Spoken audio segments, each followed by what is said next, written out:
Bueno, muy buenas tardes. Reciban una cálida bienvenida de parte de la Secretaría de Cultura y Patrimonio de Boyacá, también de parte de la Maestría en Patrimonio Cultural de la Universidad Pedagógica y Tecnológica de Colombia.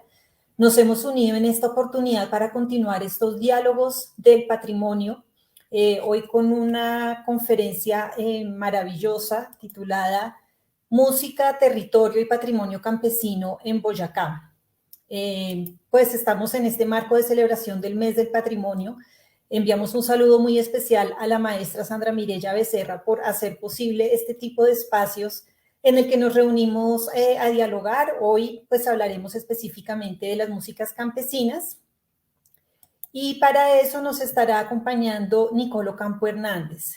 Nicolo Campo es politóloga de la Universidad de los Andes, con énfasis en política colombiana y política comparada. Es magíster en Patrimonio Cultural y Territorio de la Pontificia Universidad Javeriana, tiene estudios en realización audiovisual y fotografía, ha investigado, gestionado, producido, dirigido diferentes proyectos relacionados con temas patrimoniales, artísticos, culturales, musicales, ambientales, audiovisuales, y ha trabajado muchísimo con comunidades de diferentes regiones de Colombia.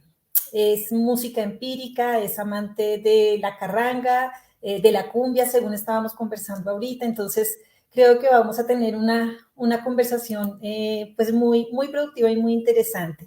Nicole, muchísimas gracias por acompañarnos hoy. Muchísimas gracias a ustedes por esta invitación. Estoy, bueno, muy contenta y espero que pasemos un rato así muy genial. Vamos a hablar de temas muy interesantes hoy. Muchas gracias. Entonces, la palabra es tuya. Bueno, bienvenidos. Es un real gusto estar aquí. Bueno, ya la profe Marcia hizo una introducción de más o menos un recorrido de lo que ha sido mi vida últimamente, en estos últimos años. Eh, Sumando a eso, pues sí quiero como contarles un poquito más a qué me dedico ahorita. Yo en este momento trabajo en dos campos, pues como de las artes, en el campo audiovisual y en el campo de la música. En la parte audiovisual trabajo como productora y como investigadora de documentales, eh, muchos de ellos que tienen que ver con patrimonio, con el conocimiento sobre nuestra biodiversidad y pues la naturaleza en Colombia. Y en la parte de la música, ahorita me desempeño como manager de los Cumbia Stars, que es el único grupo de cumbia tropical firmado por Discos Fuentes en Colombia. Y desde ahí, digamos que también pienso y reflexiono mucho en torno a las músicas campesinas y bueno, y se los cuento también porque creo que es importante que conozcan como esas facetas para que más adelante cuando empecemos la charla, la presentación que les traigo hoy, pues como que vayamos entendiendo algunas cosas. Entonces, en el marco de la maestría en patrimonio cultural que hice en la Universidad Javeriana, una de mis tesis para graduarme fue sobre las músicas campesinas carrangueras. Y esto fue en la provincia del Alto Ricaurte, en Boyacá. Eh, Nunca quise como ponerle un nombre así de música carranguera o solo música campesina, ya más adelante vamos a ir como desarrollando esas ideas. Eh, por cosas que me fui encontrando, básicamente quise explorar como esa relación entre el territorio como un bastidor, gran bastidor y productor de cultura, ¿cierto? Y de patrimonio, y la música. Entonces, hoy les traigo esta presentación. Ay, un momento. Voy a compartir pantalla acá.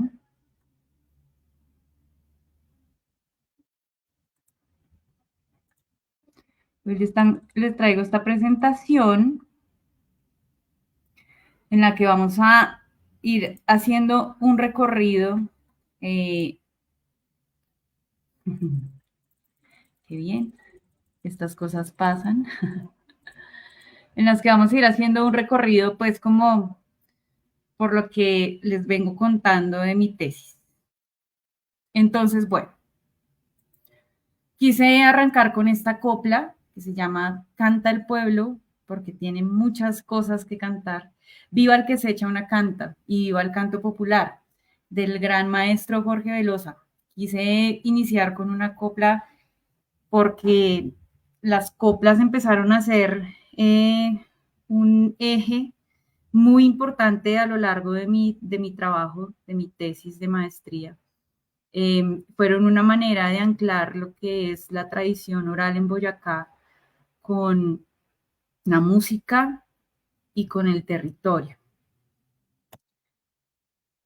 Vamos a empezar con esta definición que es quizá como la más aceptada, la más debatida también, la más criticada, pero pues es finalmente la que más aplican los países para hablar y para trabajar su patrimonio cultural y material. Entonces, según la UNESCO, por patrimonio cultural y material se entienden todos aquellos usos, representaciones, expresiones, conocimientos y técnicas junto con los instrumentos, objetos, artefactos y espacios culturales que les son inherentes, que las comunidades, los grupos y en algunos casos los individuos reconozcan como parte integrante de su patrimonio cultural. Se manifiestan en los siguientes ámbitos: tradiciones y expresiones orales, incluido el idioma, artes del espectáculo, usos sociales, rituales y festivos, conocimientos y usos relacionados con la naturaleza y el universo, y técnicas artesanales tradicionales. Eh, Dicho en palabras propias o la manera en la que yo empecé también como a entenderlo, porque si hay algo que es importante cuando estamos hablando de patrimonio cultural, es siempre tratar de que el diálogo y las palabras que se usen sean como más digeribles para la gente, ¿no es cierto? Las personas no entienden mucho cuando les hablamos como en un montón de conceptos y en un montón como de palabras que son como muy complejas y que a veces son difíciles de aterrizar. Entonces, para mí el patrimonio cultural inmaterial, ¿qué es? Son todas esas expresiones y manifestaciones que una colectividad tiene, hace, eh, para no ser redundantes, pero sí un poco expresa en un ambiente cotidiano, ¿no es cierto? Porque es precisamente en la vida cotidiana en donde está y en donde encontramos ese patrimonio cultural inmaterial, pero que además esto genera como un valor, ¿no es cierto? Que entre las personas empiezan a decir como esto tiene un valor un poco más allá de esas cosas muy comunes que hacemos día a día. Y es un valor que genera identidad. Y en ese sentido, en el sentido de la identidad, se vuelve como un eje de cohesión social y territorial. Entonces, ¿esto en qué lo vemos pues así como más concretamente? En las lenguas, en las formas de habitar el territorio, en los conocimientos que las personas tienen sobre la naturaleza, sobre la forma de utilizar los recursos naturales. Lo vemos también en los oficios, lo vemos por supuesto en las artes eh, y en la música, ¿no es cierto? Lo vemos también en los rituales. Son ejes que se vuelven como un gran bloque que cohesiona al territorio, que cohesiona la identidad de una colectividad. En este contexto, entonces, la música campesina carranguera. Les contaba al comienzo que tuve como muchos temas con ponerle un nombre y esto surge a raíz de que yo hice mi tesis en 2014. Y en ese momento, cuando uno entraba como a internet o cuando estaba buscando para poder hacer el marco teórico y me iba como a otras tesis, usualmente encontraba como una definición que a mí en lo personal me hacía cuestionar mucho y era que la carranga era un género musical nuevo, nacido a finales de los 70s y comienzos de los 80s, creado por el maestro Jorge Velosa. Yo decía, pero es que cuando yo escucho, y claro, yo soy de Bogotá, Y yo decía, cuando yo escucho eso, es que a mí no me suena que sea nuevo. Y a mí no me suena que alguien pueda crear eso de la nada. Entonces, para mí fue como empezar a reflexionar en torno a eso y empezar a preguntarme en dónde está la memoria histórica de esta música, ¿sí? ¿De dónde sale? Eh, ¿Cómo se construye? ¿Cómo llega el maestro de Loza a ella? Y desde ahí, entonces es cuando decido como decir, vamos a ponerle un nombre que de pronto pueda como englobar ese universo que yo siento que no hay ahí cuando solamente hablamos de música carranguera.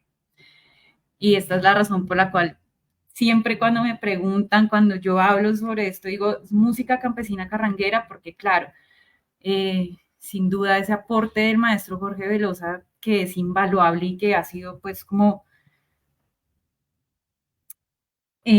traer ese contexto campesino a un lugar de la luz, ponerlo en la esfera pública, ponerlo a sonar en la radio, llevarlo a la televisión, ponerlo en una tarima y darle el valor al campesino. Ese gran aporte pues ha hecho también que la carranga sea identificada con la música, ¿no es cierto? Pero entonces es como con la música campesina que se hace en Boyacá. Entonces es como unir esos dos universos. Les recomiendo que lean a Renato Paone. Él tiene una tesis muy chévere sobre la carranga que escribió además en 1999. Todo esto son como insumos. Y entonces, bueno, él nos dice que la carranga encuentra sus raíces musicales en las guabinas, en los torbellinos, en el merengue cuardeado o vallenato, que en ese momento empezaba a sonar en la radio, y en la rumba criolla, que era una manera de denominar a los bambucos fiesteros. Esas son las raíces musicales de la carranga.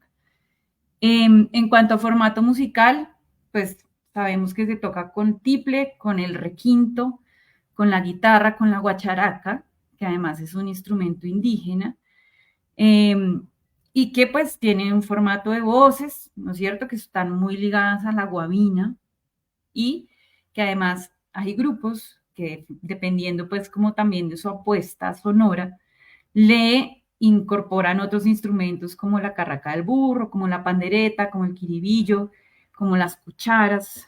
Y por ejemplo, si uno se va un poquito más hacia Santander, le meten un instrumento muy chévere que se llama la marrana, que no sé si la conocen, es como un totumo y le ponen un cuerito de animal muy delgado y le ponen un palito de madera y este palito lo untan con cera de abeja, lo ponen en toda la mitad y, eh,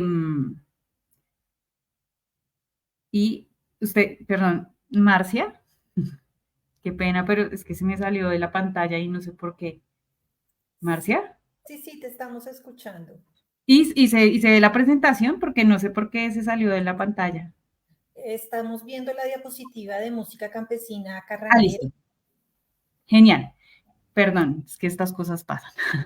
Entonces, bueno, nada, la marrana. Entonces le ponen un palito, le ponen cera de abeja y la manera de tocarla es coger el palito con los tres dedos, el índice, el gordito y el de la mitad, y jalan el palito y eso hace un sonido que suena como una marrana. Eso también se lo incorporan a la música campesina carranguera.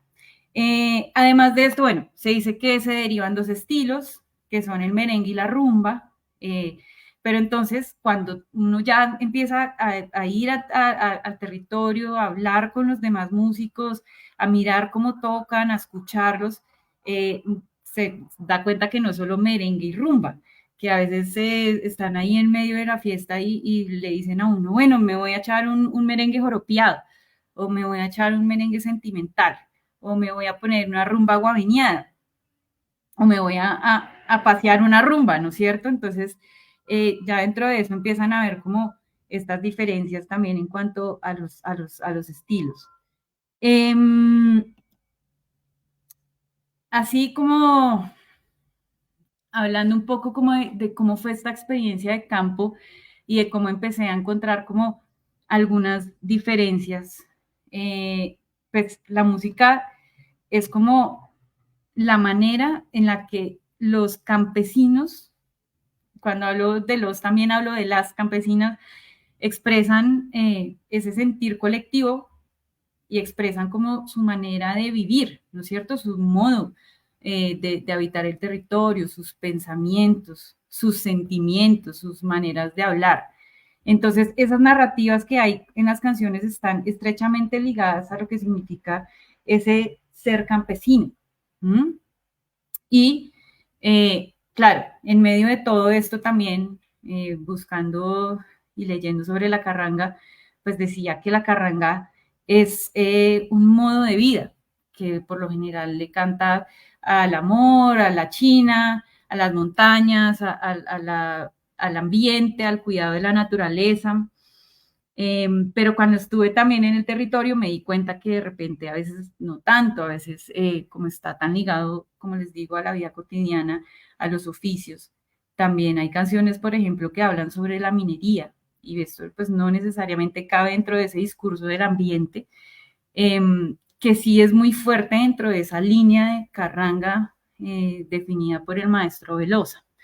Entonces, esto también para anotar por qué puse ese nombre de música campesina carranguera y por qué estoy haciendo énfasis en esto es porque siento y creo que ahí hay una discusión bien importante que tiene que darse y pues que se ha venido dando también entre los músicos que finalmente son los portadores de esta tradición, ¿no es cierto? Entre los músicos que son quienes saben cómo interpretar las canciones, de dónde se inspiran, cómo las componen, cómo se hacen los instrumentos, cómo se tocan. Y esto es como empezar a construir ese conocimiento que al mismo tiempo puede fortalecer la tradición, en el sentido en el que reafirma o refuerza esas maneras en las que ellos mismos se ven y por ende esas maneras en las que ellos mismos se dan el valor, ¿no es cierto? Eh, Como parte de mi trabajo de campo, estuve hablando con los hermanos Amado, ellos son de San Pedro de Iguaque, y yo quise investigar, quise ahondar en la manera de hacer la música, porque en ese momento, 2014, yo también encontraba que la mayoría de tesis eran como análisis de las canciones o análisis de la narrativa en las canciones del maestro Jorge Velosa. Y eso también como que me hacía un poquito de curiosidad, ¿no? Yo decía como, no, yo quiero saber y conocer otros grupos y quiero saber y quiero escuchar sus canciones y quiero mirar de qué hablan y quiero escucharlos y saber cómo es que se inspiran, cómo las crean, en dónde, en qué momentos y por lo general y en la vida real. La idea es que el campesino siempre está trabajando, ¿no es cierto?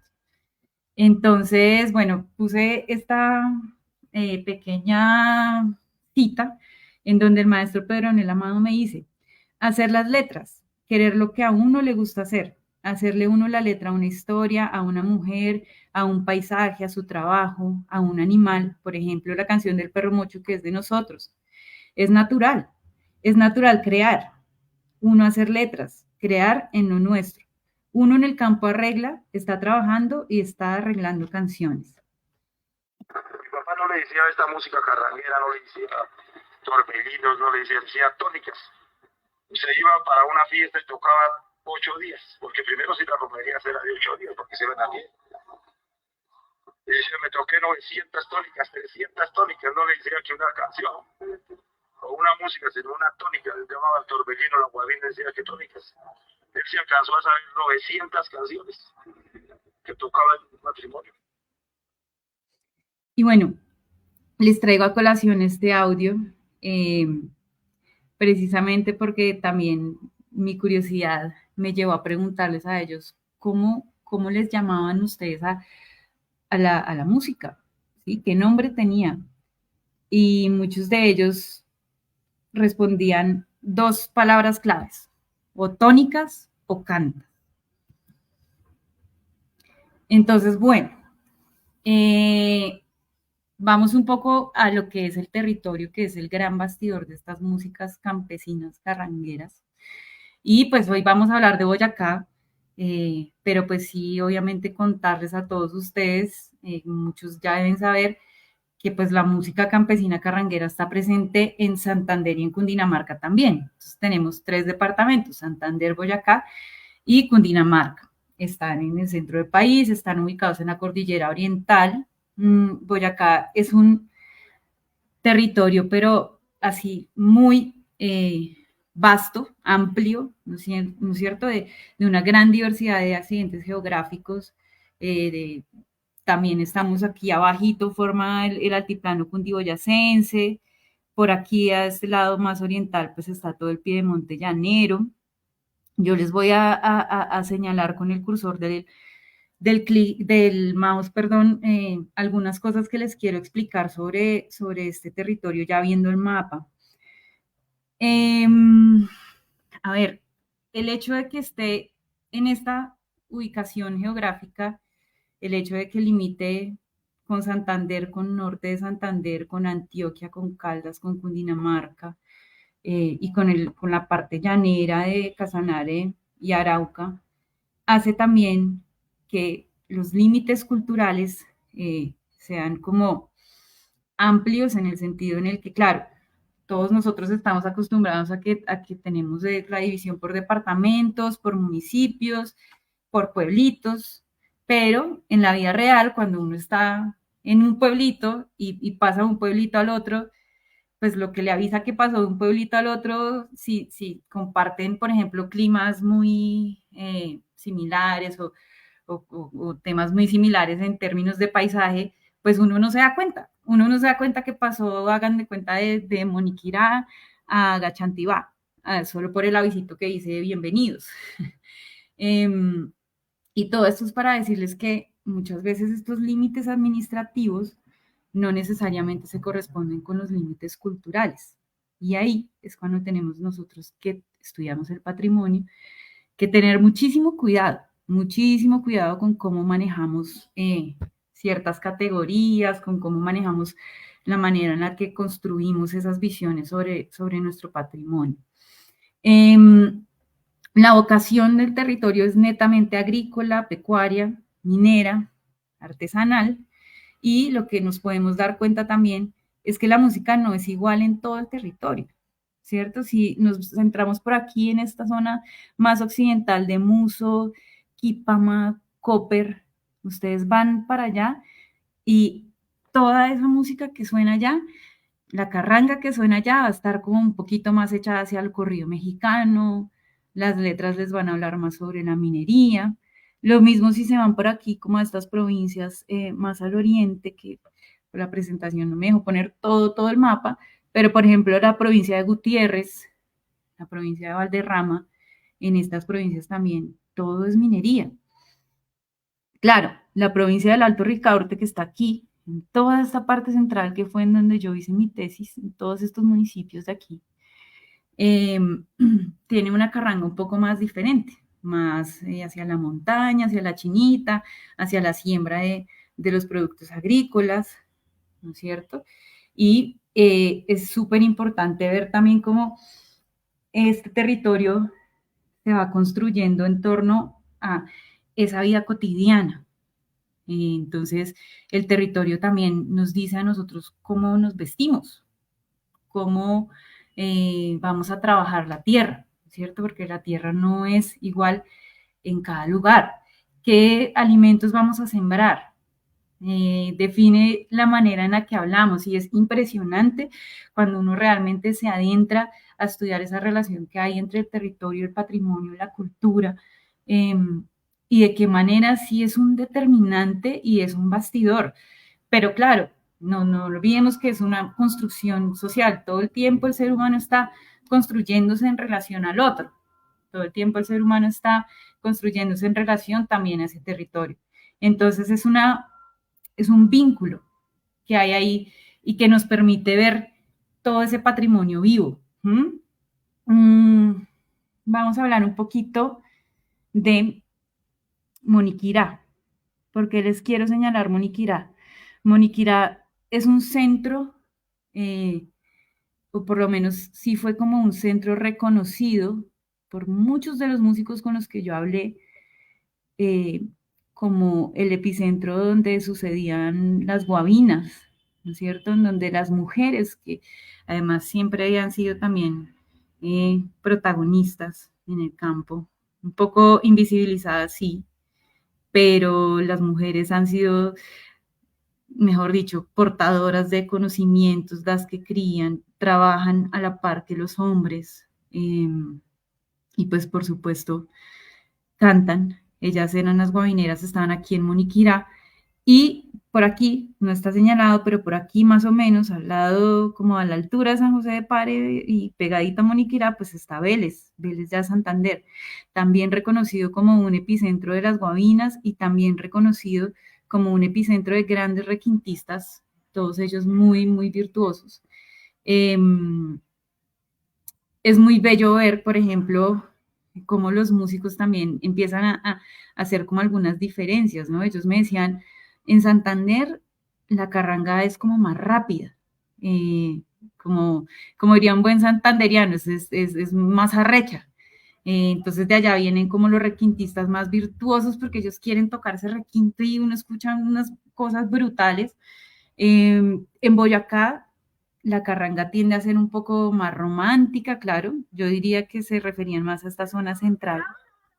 Eh, yo diría que se refieren más como a esta zona central de Boyacá, como del Alto Ricaurte, precisamente por lo que les contaba que aquí a este lado del occidente y al otro lado del oriente y hacia el sur, pues hay como más minería, pero sí, tiende a ser un poco más romántica. Y en Cundinamarca, ellos me decían que ellos sentían que la carranga tendía a ser un poco más como académica y que lo sentían más en cercanía, que Cundinamarca está pues más ligada a la ciudad, a unas dinámicas citadinas, pues porque está pegadita ahí a Bogotá.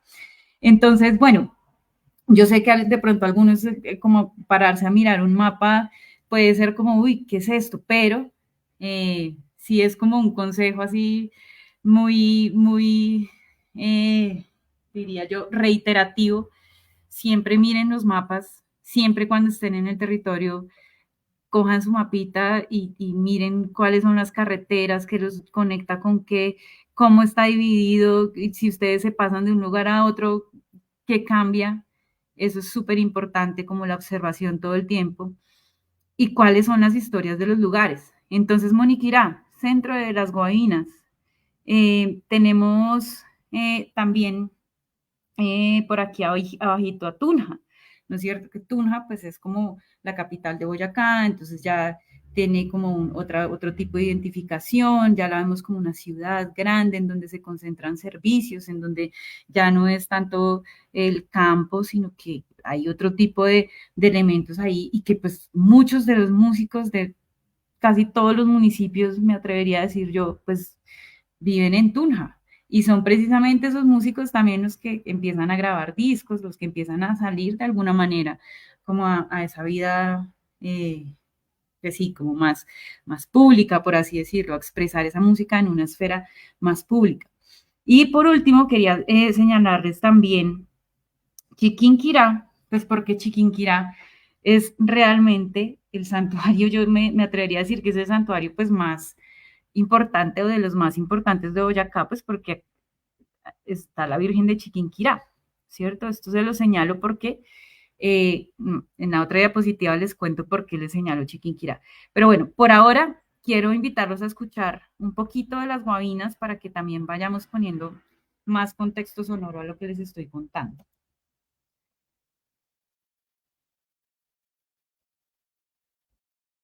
Sí, me suena.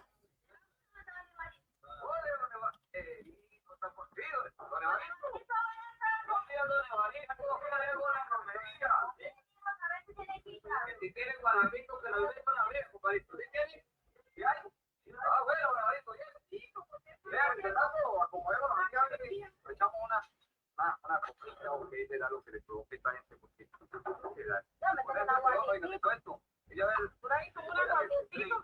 Ahí está, ¿qué será lo que le está diciendo? A ver, ¿qué quiere?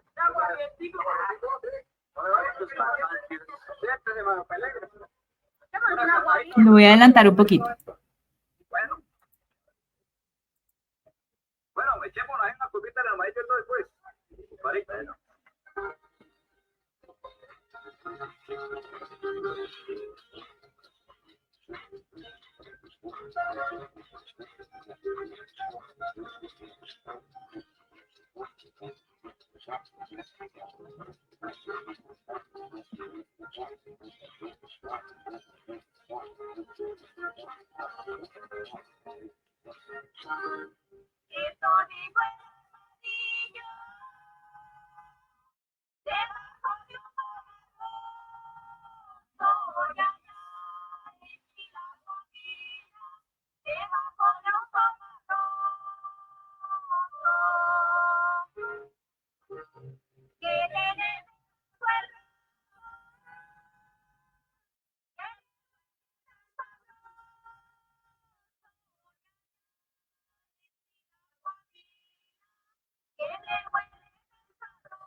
Entonces, bueno, esto si ustedes escuchan de fondo, de hecho ahí están tocando una marrana y ahí están tocando una carraca de burro. Y esos tonos en los que las mujeres cantaban y interpretan la guabina, pues son muy altos. Y esos tonos, después vamos a empezar a mirar que también tienen como su ancestro en los indígenas. Entonces, pasando como a contarles un poquito de la historia de este territorio, pues acá hay un pasado indígena que es muy importante, del que también desconocemos mucho, por supuesto, porque prácticamente sabemos que las versiones oficiales de la historia pues son como empiezan a ser más fuertes porque pues está la escritura de por medio, entonces lo que conocemos está visto desde un punto de vista más español, y no sabemos mucho acerca de nuestros indígenas como de ese momento, pero sí hay varios historiadores que dicen que el legado musical, sobre todo de los indígenas, pues tiene que ver con esta manera, estos tonos altísimos de interpretación de las guabinas. Y hay algo bien importante ahí también, es que la guacharaca, de hecho, es un instrumento indígena. Entonces, claro, llegan los españoles a colonizar y pues ellos ya trajeron otros instrumentos como la guitarra, los instrumentos de cuerda, pues principalmente la guitarra, que de hecho cuando el maestro Jorge Velosa dijo como, bueno, le voy a poner a esta música carranguera, voy a rescatar el requinto del tiple, porque en ese momento cuentan los otros músicos también que lo que se utilizaba en la música campesina, sobre todo para interpretar el merengue, pues era guitarra punteada, no era como tal el requinto, entonces el requinto también es algo que el maestro Velosa trae como al contexto.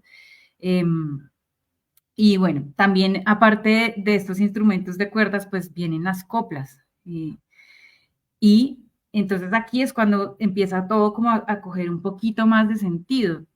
Esperaría que muchos de ustedes, pues sí, si han ido a los festivales, fiestas, ferias que se celebran en los pueblos de Boyacá, se pueden dar cuenta que la mayoría de grupos campesinos, y ojalá siga siendo así por mucho tiempo, cuando están en su show y están cantando, ellos siempre se tiran unas coplas.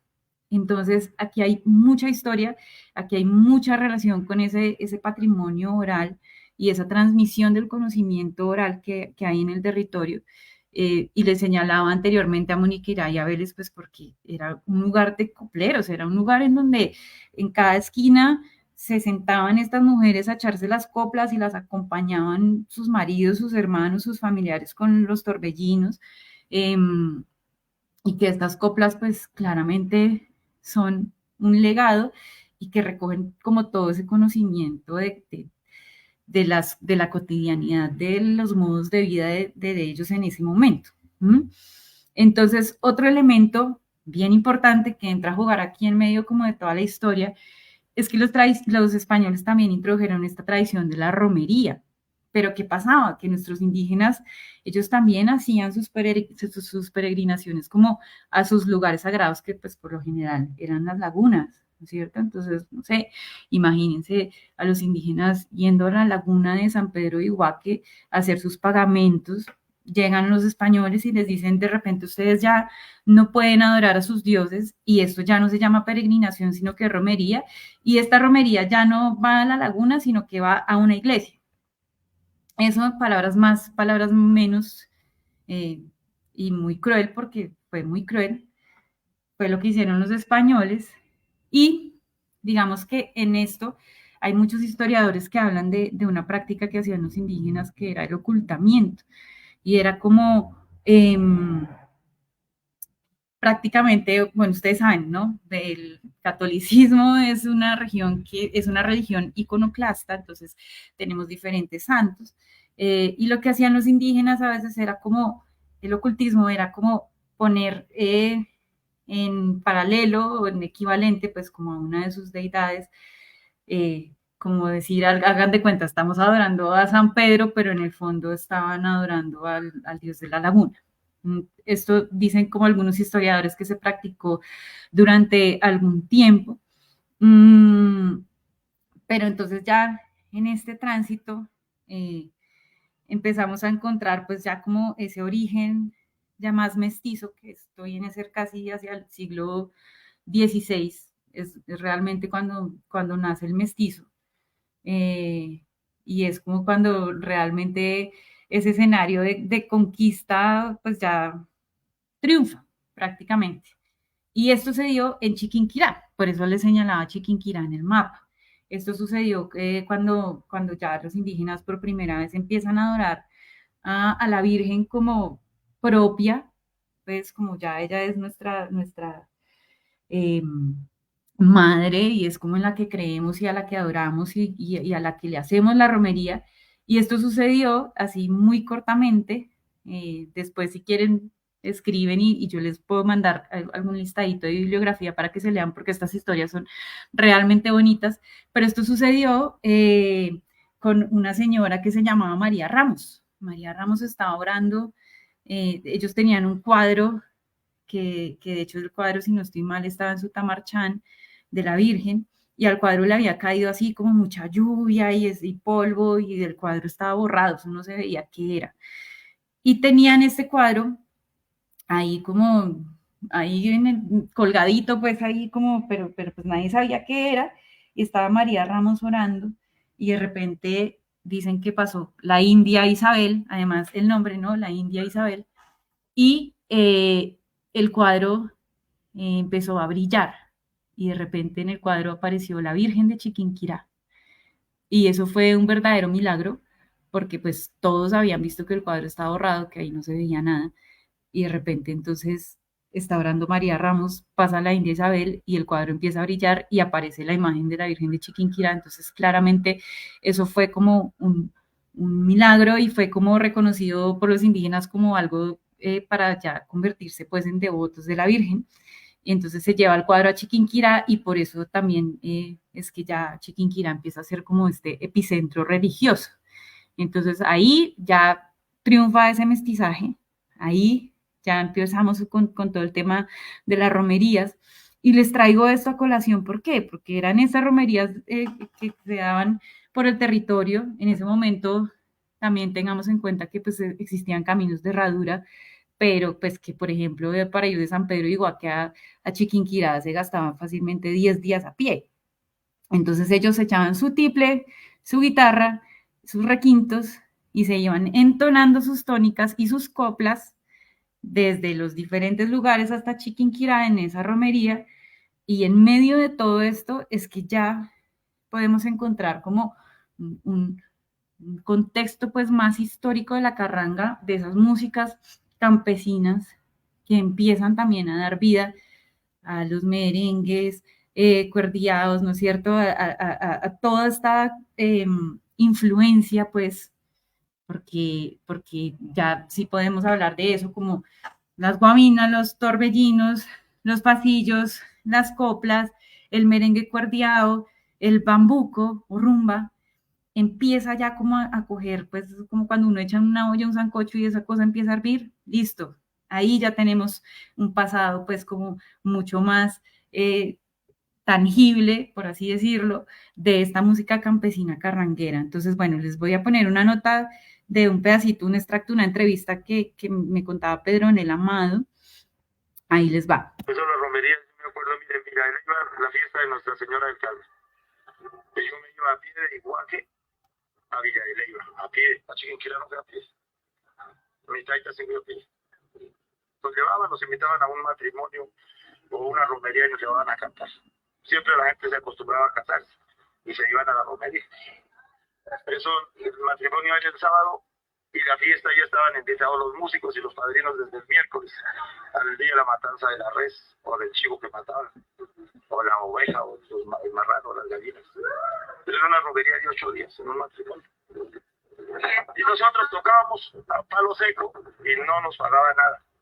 Esos invitados especiales, los músicos con los padrinos, eran de cabecera de mesa, como se dice.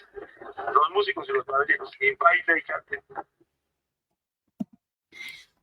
Entonces, listo, es aquí cuando realmente ya empiezan como todos estos ingredientes a contarnos un poco más de esa memoria histórica, de la que por supuesto esto es tan solo como la superficie. Me encantaría que esta charla inspirara como a muchos de ustedes que yo supongo que están conectados por ahí, a explorar, a estudiar más, a mirar de dónde viene y cuál es esa memoria histórica de la carranga, de la música campesina carranguera y cómo está relacionada, ¿no es cierto? Entonces, vemos que todas estas coplas que se entonan, pues hablan de los oficios del campo, que además se aprenden en ese núcleo familiar o en las fiestas o en las relaciones de amigos y que pues ya obviamente han ido cambiando. Ahorita vemos que las coplas realmente ya se expresan más como por ejemplo, en el convite carranguero o en algunas fiestas en donde los músicos de carranga pues se suben y se echan sus coplitas, pero ya así como tal en la vida cotidiana, en medio del trabajo y todo, pues ya no tanto. Eso sí, pues ha cambiado bastante. Entonces, aquí les va otro audio de otro extracto de otra entrevista. ¿Por aquí en familia? Sí. Miren, yo los abuelos y en ese tiempo había muchas fiestas. Y cuando había fiestas y toda la gente cantaba. A ver, ahorita no se escucha eso. No, ya no se escucha eso. Eso se acabó. Pero eso se escuchaban en los cantorios. Uno escuchaba cantar a la gente cuando apelaba en fiesta. Porque la gente cantaban esas coplas, echaban esas coplas a todo un grito entero. Y se escuchaba bien, entonces uno había las atendía. Entonces vemos las coplas que son un eje de cohesión social y territorial, ¿sí? Un eje que además se convierte en algo súper importante para la música y que nos cuenta esas historias del campo, esas historias de la vida cotidiana. Bueno, yo voy a avanzar un poquito más porque veo que me pasé un poco el tiempo, es que es mucha información. Pero aquí sí, hay, digamos, varias entrevistas. Yo no solamente trabajé con grupos de música campesina, sino que también entrevisté a campesinos que no son músicos y que estaban trabajando. Por ejemplo, la historia que acabamos de escuchar ahorita, fue de 2 mujeres que me encontré en Gachantibá y me hice amiga de ellas y les dije como, bueno, yo quiero conocer la casa de ustedes, yo quiero conocer qué están haciendo, y ellas todas apenadas me decían, no, su merced, pero pues que se va a ir a vernos a nosotras desgranar la arveja, y yo decía como, pues, es que ahí está, ¿sí? Entonces, muchos de los músicos pues también son obviamente trabajadores del campo, y prácticamente estos extractos que tengo aquí eran pues como contando un poco que ellos en medio de sus labores del campo, cuando tenían un momento de descanso, se les venía una copla a la mente y pues cogían su tiple y se ponían a cantar. Y se ponían a tocar y se ponían a hacer las canciones. Y entonces, ¿qué es lo que los inspira? Pues los inspira todo, los inspira su trabajo, los inspira la vaquita que pasó, o el pajarito, o la china de la que están enamorados, o los inspira la minería, o los inspira una copla que aprendieron de sus papás o de sus abuelos, o alguna historia de la que se acordaron. Entonces, bueno, por ejemplo, esta cita es muy bonita, y la escribí así porque así tal cual fue que ella me la dijo, de herencia de los papás, porque uno con los papás y los hermanos se reunía a echar coplas. Entonces, por ejemplo, como esta reunión aquí ahorita, entonces el uno sale con una copla, el otro sale con otra copla y así. Y los cuentos antiguos.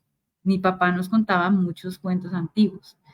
desde ahí entonces vemos como esas fuentes en donde hay un conocimiento de territorio y de historia, que lo mismo, apuntan toda esta construcción que empezamos ya a ver que está estrechamente ligada con la transmisión oral y con la tradición oral de este territorio que está expresado en la carranga claramente.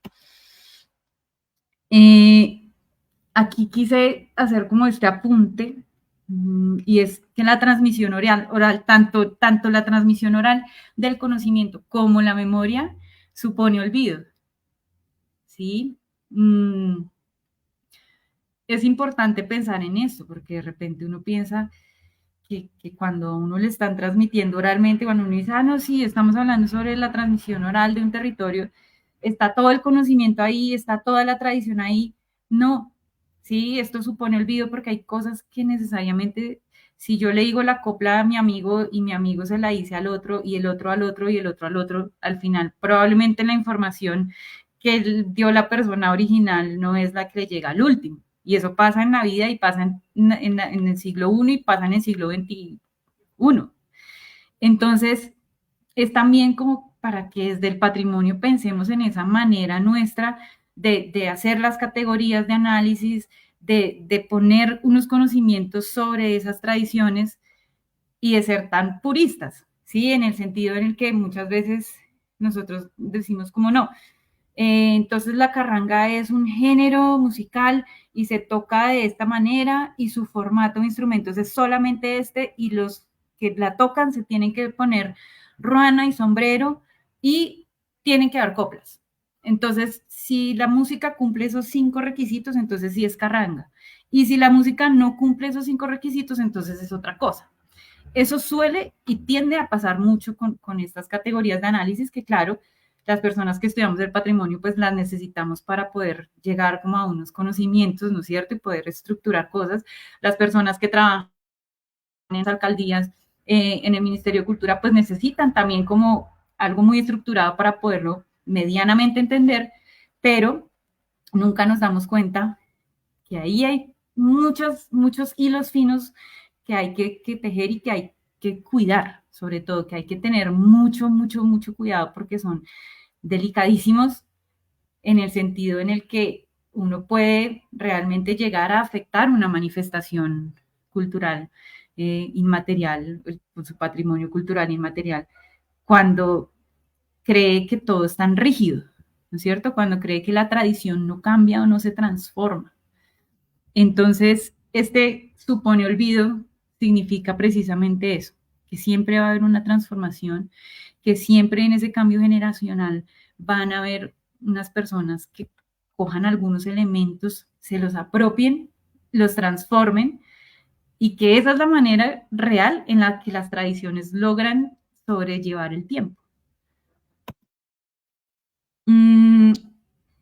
Aquí pues como haciendo como un gran resumen así, pues sí, básicamente en casi todos los casos, a pesar de sus diferencias, la música campesina carranguera le canta a su entorno. ¿Sí? No le canta un solo tema, no le canta solo el ambiente, no es estática para nada, está inspirada en todos los oficios del campo, está inspirada en las vivencias de los campesinos y campesinas, de cómo sienten, de cómo viven, de lo que piensan. Usan formato tradicional, requinto, tiple, guitarra y guacharaca, pero también se añaden otros instrumentos y no deja de ser carranga. Están profundamente ligadas a las celebraciones religiosas, ¿no es cierto? Las fiestas de los santos, las advocaciones a la Virgen María, y siempre tienen coplas. Entonces, estos detalles es como que, claro, tenemos que tenerlos ahí, pero saber que son dinámicos y cambiantes. Así no sepamos interpretar un instrumento, todo el mundo hacemos música. Hacemos música cuando caminamos, hacemos música cuando hablamos, hacemos música, hacemos ritmo. Entonces, en sí, todo el ser humano pues, tenemos algo de música. De lógica que uno va haciendo alguna labor y si sabe uno algún tema o escucha un tema uno en la emisora, pues canta uno y ahí se va relacionando. Igualmente, así no sepamos interpretar un instrumento, todo.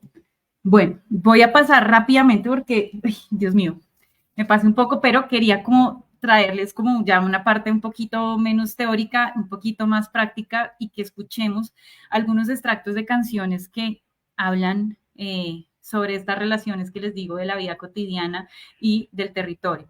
Entonces, esto es de Jaime Castro y los hermanos Torres, ellos son de Tinjacá y se llama El campesino y la tierra, ahí les va un pedacito.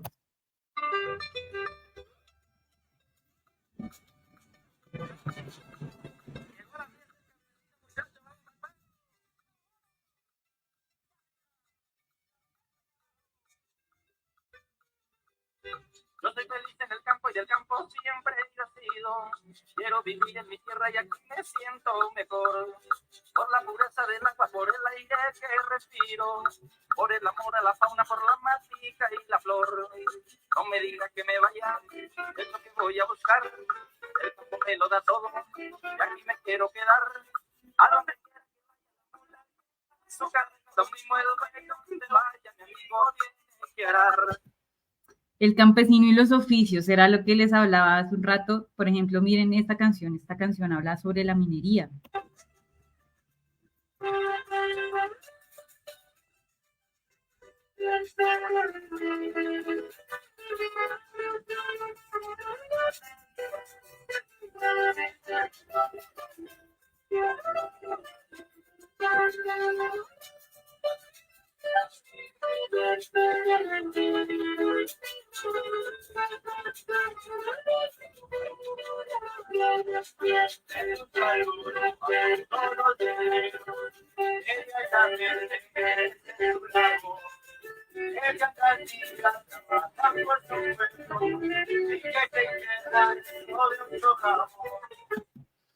El campesino y las fiestas, esta canción es buenísima, es del Son de Allá.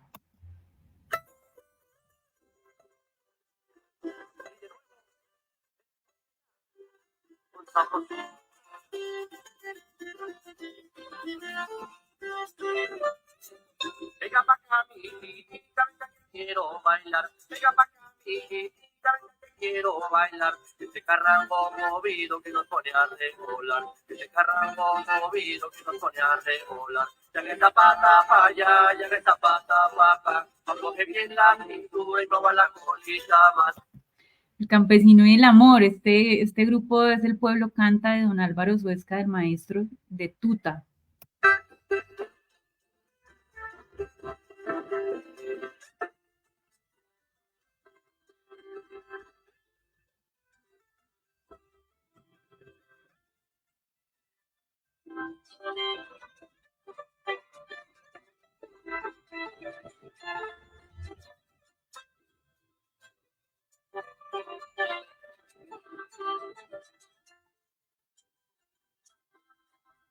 Los sauces chinos te esperaré, mis jornadas con ganas te diré, donde quise te quiero y te querré, que toda la vida se le pasó, sé.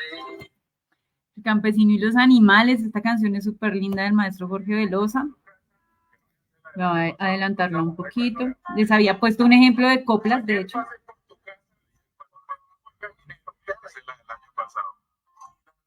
Las gallinas me cagaron el sombrero, no, pensando en eso el año pasado.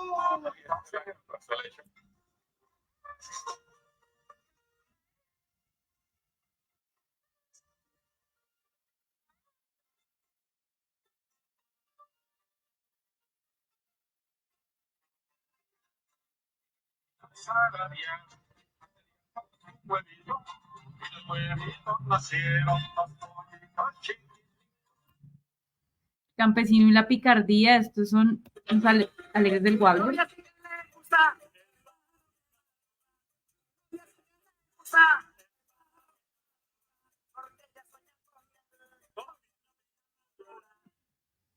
El campesino y las coplas, esto es de Jacinto y sus hermanos Amado de San Pedro de Iguaqui.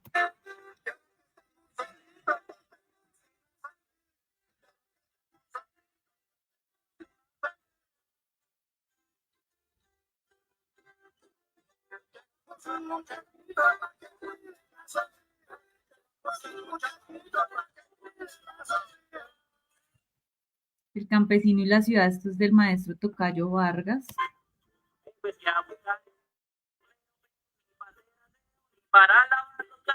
haré volar zapatos de no ocupar. Y esta canción que es espectacular, nuevamente el maestro Jorge Velosa, y habla pues sí, sobre la vida cotidiana del campesino.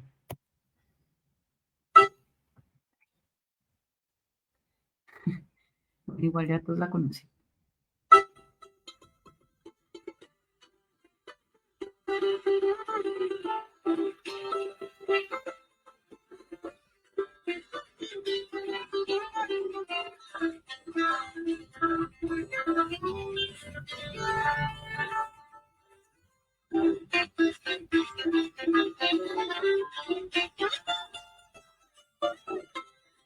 En mi tierra yo me siento como un rey pobre pero al fin y al cabo rey.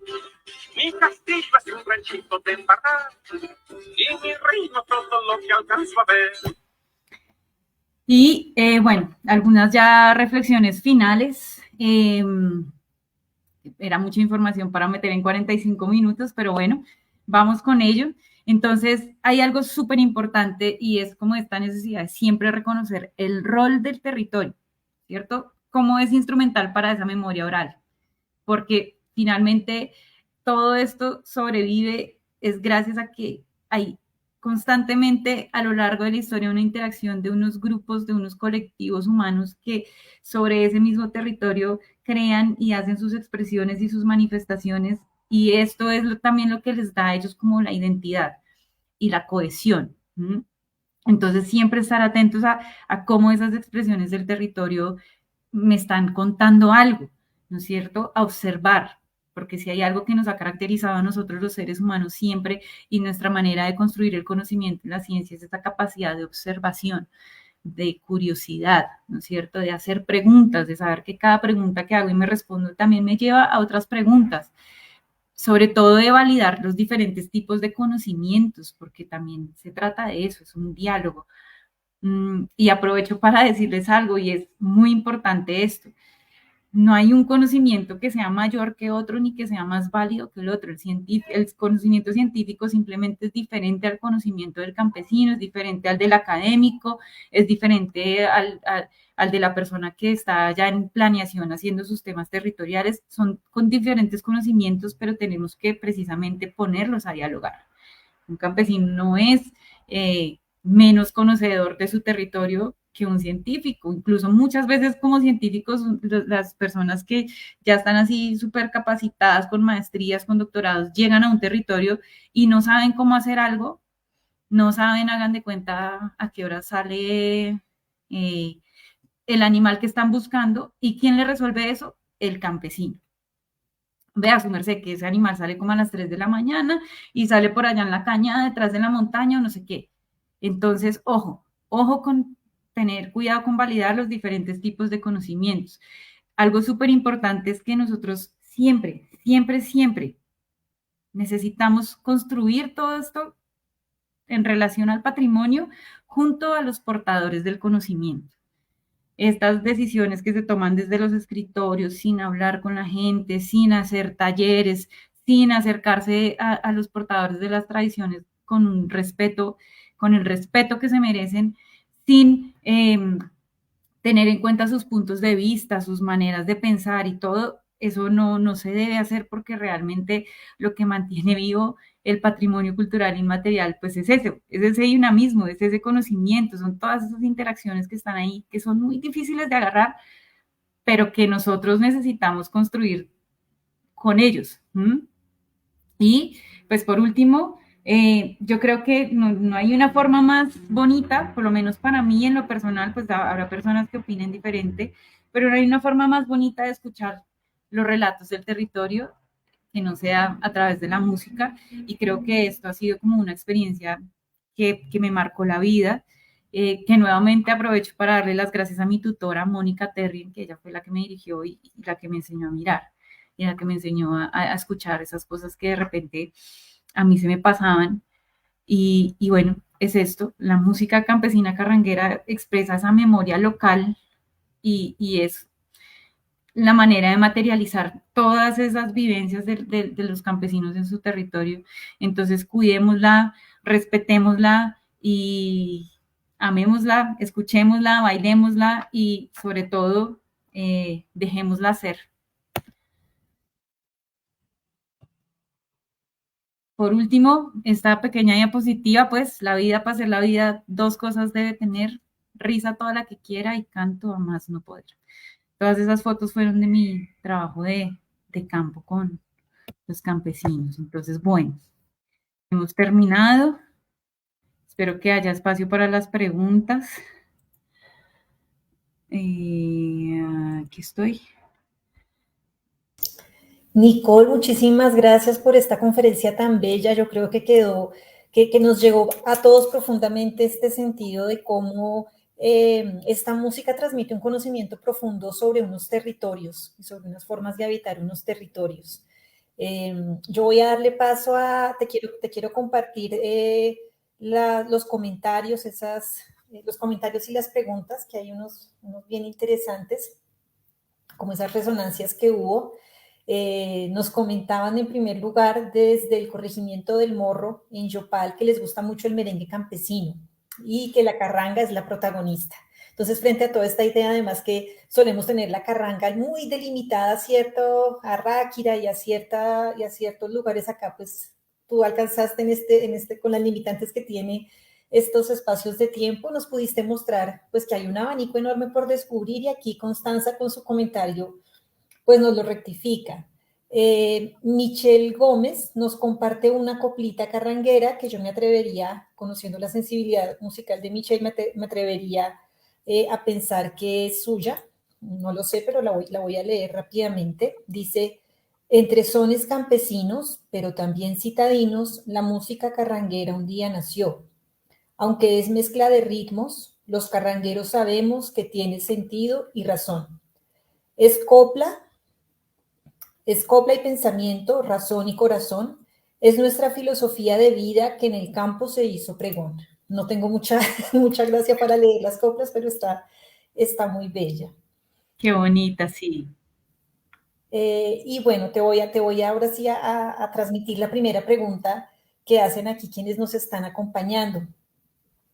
Pregunta Mabel: Nicole, desde tu experiencia en patrimonio en el área cultural, ¿cómo ves el papel que ha tenido el gobierno local para apoyar la investigación con relación al patrimonio cultural inmaterial?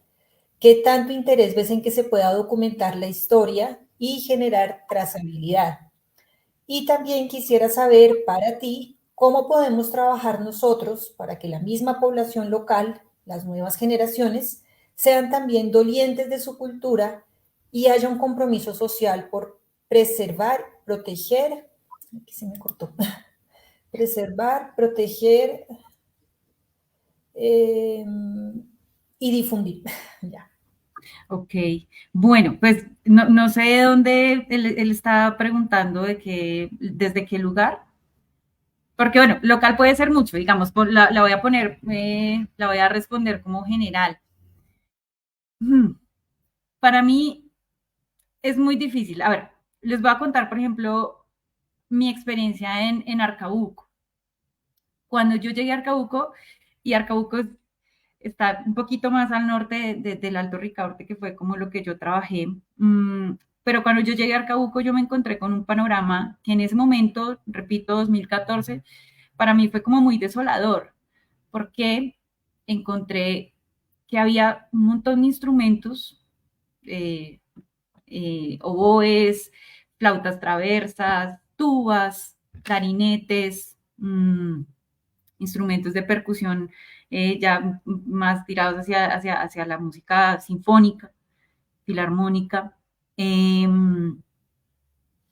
Y estaba el salón desocupado. Entonces yo me puse a hablar con el profesor y yo le dije, profe, pues, ¿cómo funciona aquí esto? ¿A qué horas vienen los niños? Yo quisiera ver. Y el profe me dijo, no, mira, aquí tengo todos estos instrumentos empolvados porque realmente los niños no quieren aprender eso. Aquí, si yo te pongo una guitarra, si la guitarra esté sin cuerdas, y te pongo un palito y un tenedor para que hagan una guacharaca y todo, los niños sí quieren aprender eso. Los niños quieren aprender su música campesina. Pero pues lo que atraen y lo que está incentivando este gobierno local es realmente que los niños aprendan pues música clásica, Y entonces yo pensaba y yo decía, ¿pero por qué? ¿No es cierto? Entonces, muchas veces, claro, aquí en Colombia pasa que cada gobierno local, cada gobierno que se sube, no tiene como un interés por seguir procesos. Entonces, hay muchas veces encontramos alcaldes que durante 4 años dicen como, bueno, listo, vamos a invertirle a la cultura y vamos a hacer algunas políticas públicas enfocadas a fortalecer algunos espacios de transmisión, como pueden ser las fiestas, como pueden ser todas las celebraciones pues, que se hacen en términos religiosos o de las cosechas.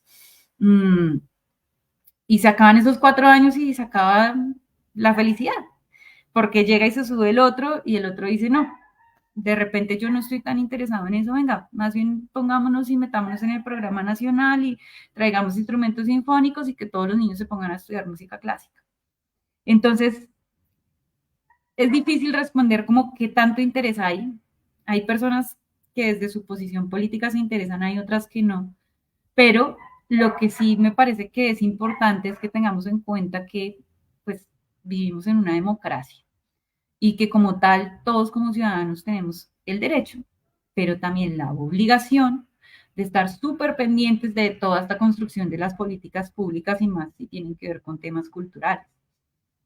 Entonces, ¿cómo hacemos para que los jóvenes se interesen? ¿Cómo hacemos para que los jóvenes sean dolientes de su patrimonio?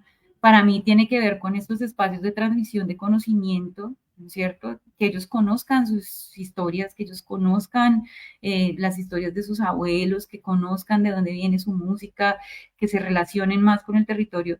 Esto falta mucho. Y en el campo desafortunadamente la idea que siempre ha habido desde que yo tengo uso de memoria y que escucho a personas que me triplican mi edad decir es que la idea que se le mete al campesino es que la ciudad es ese lugar en donde va a encontrar las oportunidades, en donde va a encontrar el trabajo, en donde va a encontrar mejorar su calidad de vida y resulta que no. Entonces, claro, estamos en un momento que es muy complejo en el sentido en el que tenemos un patrimonio cultural inmaterial ahí súper valioso, súper bello, pero está la globalización, pero está el cambio climático, porque es que hasta eso afecta, está toda esta saturación, toda la información, todas las redes sociales, están todos estos ideales de lo que los jóvenes queremos ser hoy en día, que no es estar sembrando mora, ni criando marranos, ni... ¿Mm?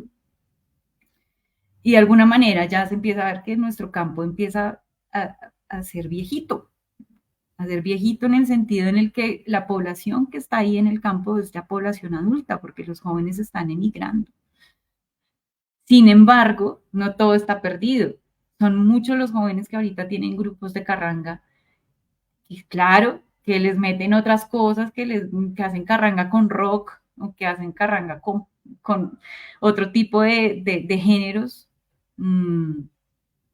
Y traigo a colación un comentario, yo hablaba con el hijo de Pedro Enel Amado, que además es fantástico de él, y me decía, es que no por el hecho de que a mí me gusta el metal o el rock, y yo tenga el pelo largo y me ponga un arete y toque algo en mi guitarra parecido a la carranga, no por ese hecho yo dejo de ser carranguero.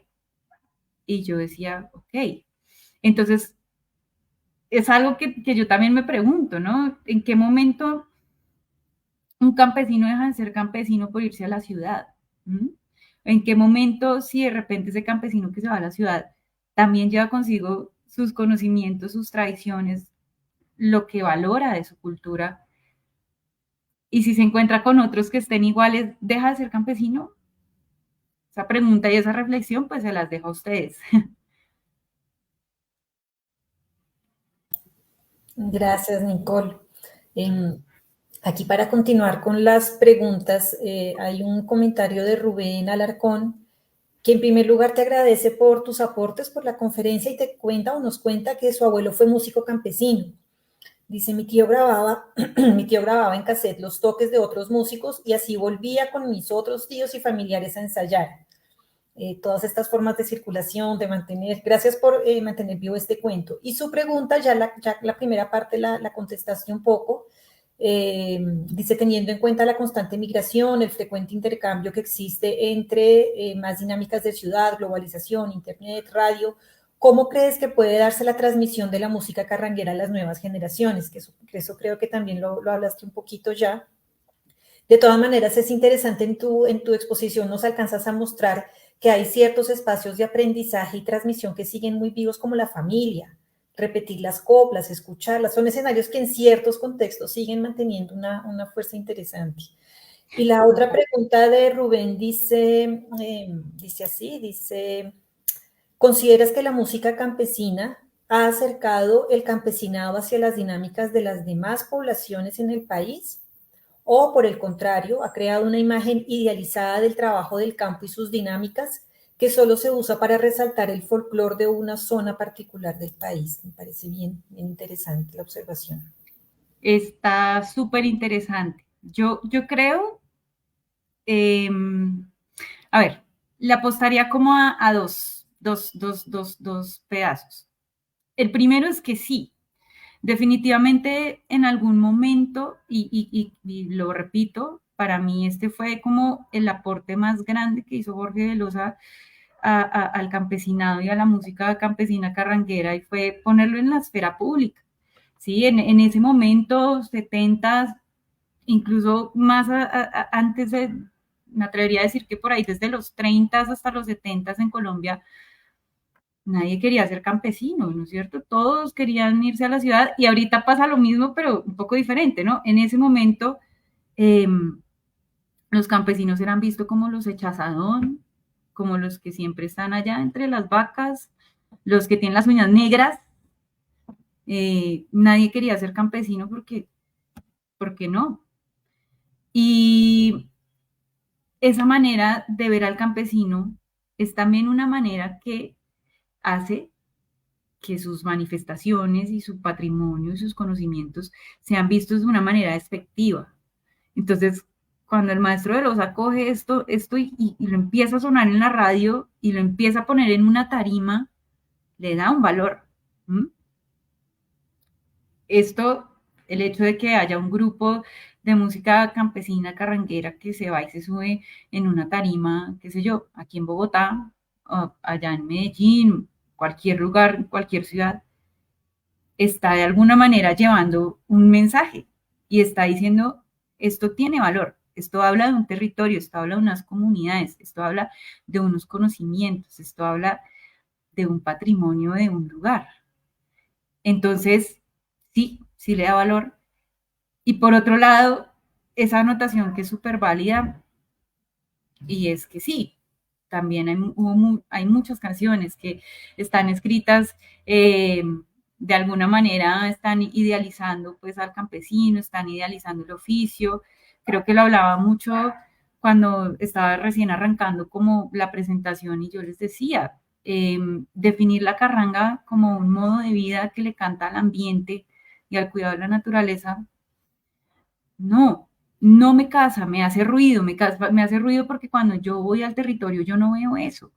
No nos digamos mentiras, muchas veces uno va al campo y el campesino le está pegando duro con un palo a una pobre vaca y uno dice, uy, o pasan cosas que no son chéveres, ¿sí? Que no siempre uno tiene que romantizar y que decir como que siempre se está en pro de la naturaleza, y no, porque de hecho nosotros todos, los seres humanos, campesinos o no, por naturaleza somos depredadores del medio ambiente.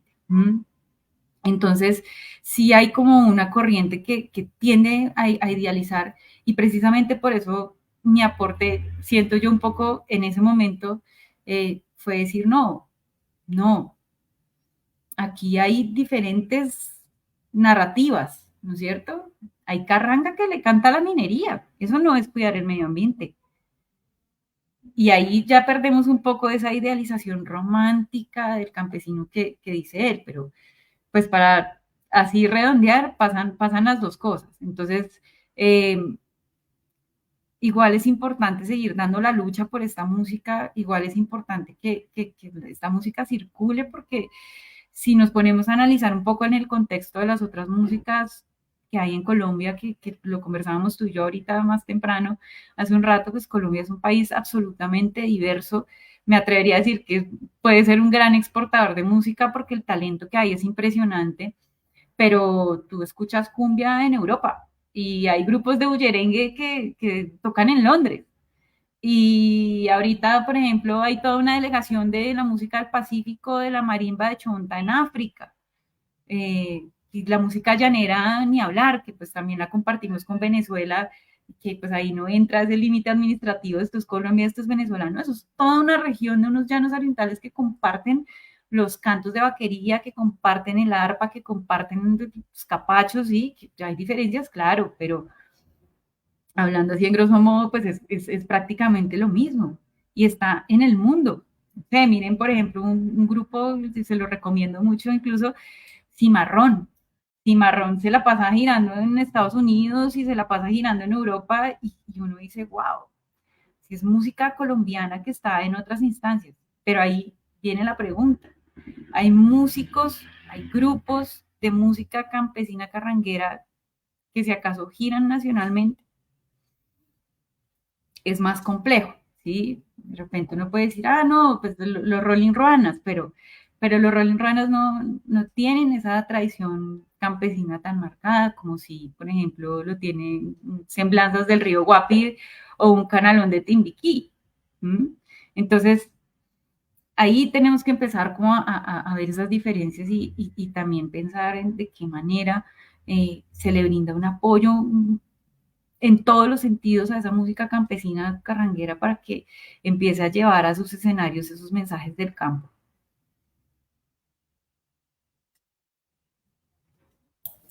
Muy bien, ¿podemos hacer una última pregunta? Por ¿Recoger una supuesto. pregunta? Es de Patti González que habla sobre pregunta sobre la influencia de las cocinas campesinas con la música. Y yo quisiera ahí sumarle una cosita más, porque claro, tú nos hablaste de la relación de los oficios en general con estas músicas campesinas. Y yo te quería preguntar a propósito de lo que comenta Patti, pues las cocinas son un oficio muy femenino, ¿no? Muy asociado a la mujer. Y generalmente los grupos que uno conoce, sin ser pues tan especialista, pero los grupos que uno conoce de música carranguera suelen ser conformados mayoritariamente o completamente por hombres. Entonces quisiera preguntar un poco, la mujer ahí, ¿cuál es el papel, digamos, creativo en la transmisión? Si está o si en realidad también fuera de la escena más pública también está más relegada. Pues mira, esta es una pregunta que a mí me encanta. Que obvio, yo lo respondo muy desde mi experiencia y desde mi punto de vista y que me la hice muchas veces también.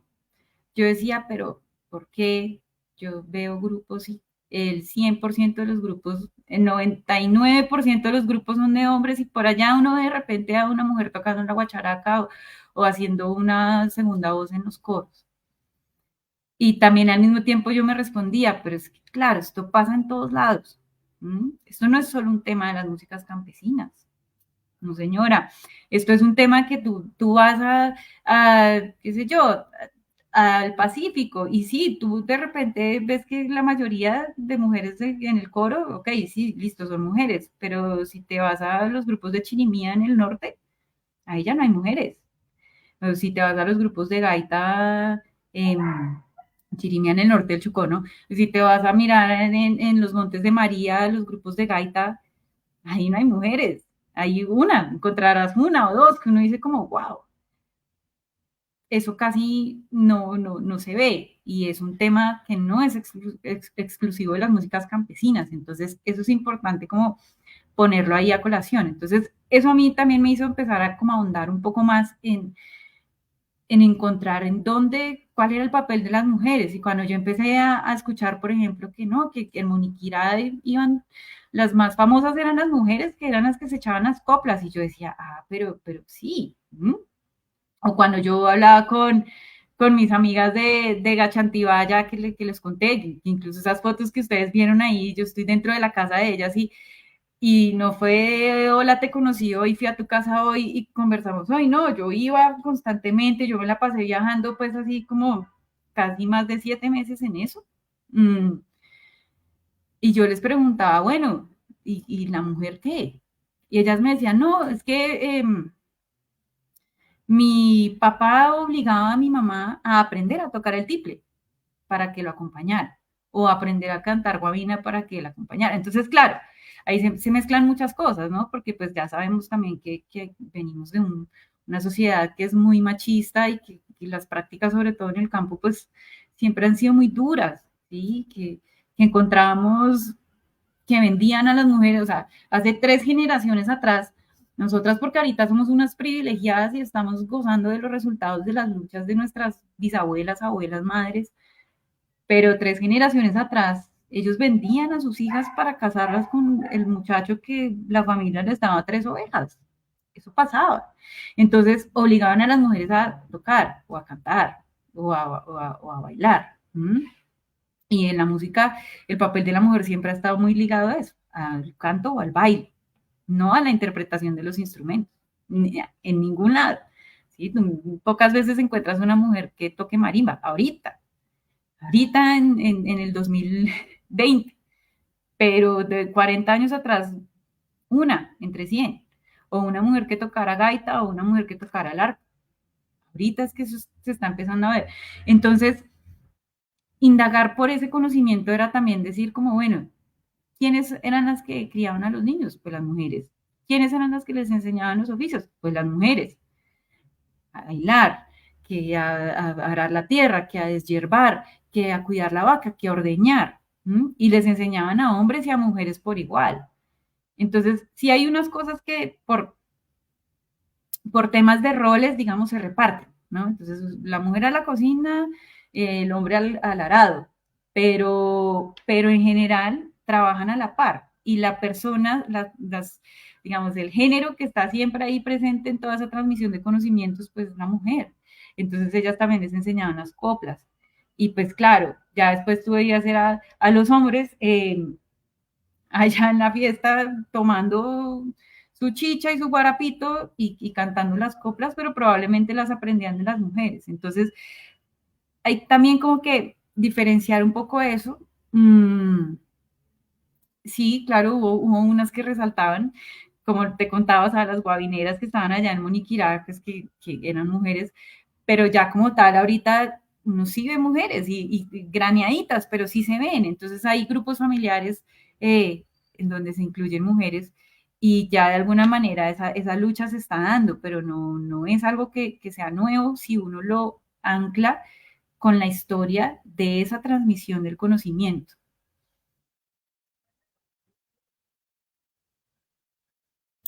Bien, pues qué interesante, Nicole. Se fue haciendo de noche allá y acá. No, Nicole, un agradecimiento de nuevo muy especial de parte de la Secretaría de Cultura y Patrimonio de aquí de Boyacá, de parte de la Maestría en Patrimonio Cultural. Un agradecimiento también muy grande a quienes nos estuvieron aquí acompañando y compartiendo sus pensamientos y sus preguntas con lo que tú ya nos venías comentando. Entonces espero que no sea ya la última, que vengan nuevas encuentros para seguir hablando sobre estos temas.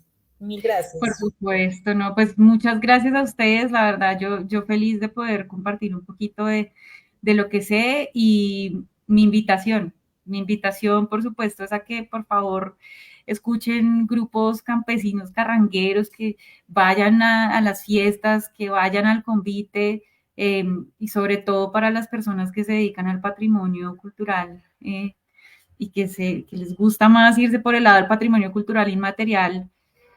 Uf, es una labor compleja, sí, es una labor compleja, pero por favor tengan en cuenta que si las tradiciones no se transforman, no sobreviven, ¿sí? Que cada generación viene con unas maneras de apropiarse de esos conocimientos tradicionales, de reinterpretarlos, de darles valor. Y claro, nuestra labor de alguna manera es categorizar eso y analizarlo y pensar en hacer algún plan o algo, pero muchas veces mejor dejémoslas quieticas, ¿sí? Miremoslas y lo que hay que hacer es realmente darles esa plataforma de valoración que necesitan, más allá de ponernos a decir, por ejemplo, que la música se debe tocar de cierta manera o que los músicos se deben vestir de cierta manera para tocar o que tiene que contener. No, no.